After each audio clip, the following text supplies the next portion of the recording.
آئیے رزق کی تنگی کا سب سے بہترین علاج، سب سے آسان علاج، دین کو اپنی رزق میں ایک پارٹنر بناؤ، اپنی روزی میں، حلال روزی میں دین کو پارٹنر بناؤ۔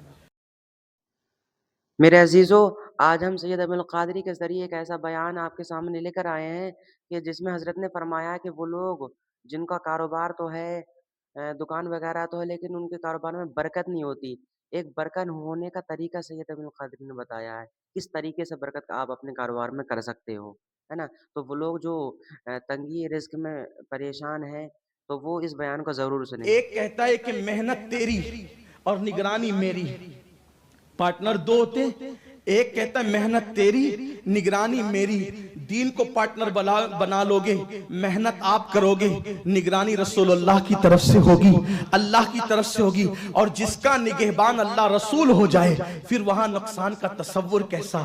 اور اگر تنگی رزق کا ہم شکار ہیں، تنگی رزق کا اگر ہم شکار ہیں تو اس کے لیے بہت خوبصورت جو ہے وہ رزق کی تنگی سے نجات کا ذریعہ اور سبب جو ہے وہ حدیث پاک میں موجود ہے۔ ایک صحابی حضور اکرم صلی اللہ علیہ وآلہ وسلم کی بارگاہ میں حاضر ہوئے اور عرض کیا، یا رسول اللہ صلی اللہ علیہ وآلہ وسلم، میں بہت تنگ دست ہوں اور تنگ دستی کی وجہ سے میں بہت پریشان ہوں۔ اللہ کے رسول علیہ السلام نے فرمایا، اگر تنگ دستی سے نجات چاہتے ہو تو جب گھر میں جایا کرو تو گھر والوں کو سلام کرو، اور گھر والوں کو سلام کرنے کے بعد مجھے بھی سلام کرو، گھر والوں کو سلام کرنے کے بعد مجھے بھی سلام کرو۔ یہاں پر ملا علی قاری رحمت اللہ تعالیٰ علیہ کی وہ بات دس کر دوں جو شفا شریف کی شرح میں، کتاب الشفا کی شرح میں ملا علی قاری نے لکھا ہے کہ مصطفیٰ جان رحمت کو جب اپنے گھر میں جاؤ تو سلام کرو، کیونکہ روح مصطفیٰ جان رحمت ہر مومن کے گھر میں موجود ہے۔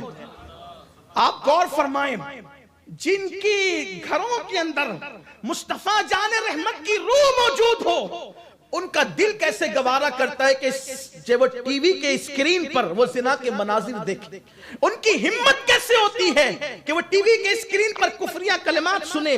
حضرت ملا علی قاری رحمت اللہ علیہ شفا کی شرح میں فرماتے ہیں حضور کی روح مومنوں کے گھروں میں موجود ہے۔ تو آقا فرماتے ہیں اپنے گھر والوں کو سلام کرو، پھر مجھے سلام کرو، اور ایک مرتبہ قل هو اللہ شریف پڑھو، اللہ تعالیٰ تمہاری روزی کی تنگی دور فرما دے گا۔ صحابی کہتے ہیں کہ اللہ نے اس کے بعد مجھے اتنا نوازا کہ میں اپنے پڑوسیوں کا مددگار بن گیا۔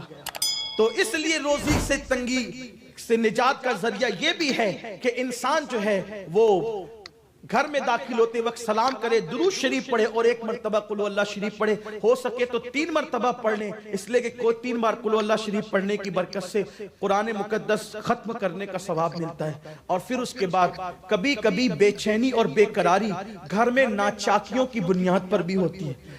باپ کی بیٹے سے نہیں جمتی، بیٹے کی باپ سے نہیں جمتی، بھائی کی بھائی سے نہیں جمتی، تو یہ ناچاکیوں کی وجہ سے ایسا ہوتا ہے۔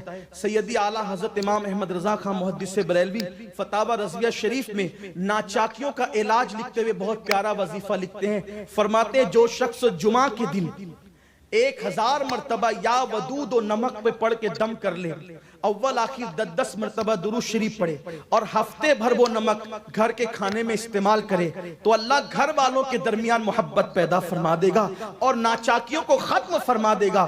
لیکن اس نمک کی ہانڈی کو یا نمک کے برتن کو یا ودود پڑھنے کے بعد پھر زمین پہ نہیں رکھا جائے، بلکہ اونچائی پہ رکھا جائے، اس کو زمین پہ نہیں رکھنا چاہیے، اس کا ادب کرنا چاہیے۔ امام اہل سنت فرماتے ہیں پھر جمعہ پڑھتا رہے اور یہی کرتا رہے۔ عورتیں بھی اس کو پڑھ سکتی ہیں۔ بہت ساری خواتین کہتی ہیں کہ جو ہے وہ یعنی کہ شوہر سے نہیں جمتی اور یہ حالات اور یہ معاملات ہوتے ہیں، اس لیے میری گزارش ہے کہ خواتین بھی اس کو پڑھ سکتی ہے۔